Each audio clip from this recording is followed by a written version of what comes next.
Hi there guys, it's Malaxy here. In this video, I will show you how to share live location on Facebook Messenger.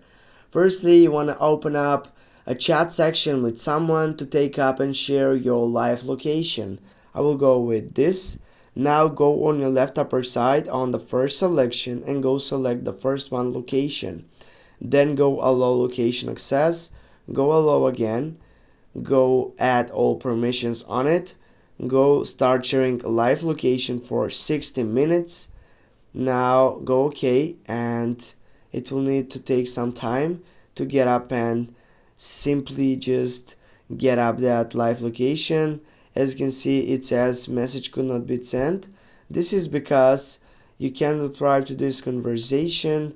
Now I'll go with this one. Go on the left upper side, go location, go share it, and simply if you get back right here, you're gonna see guys that you have done it.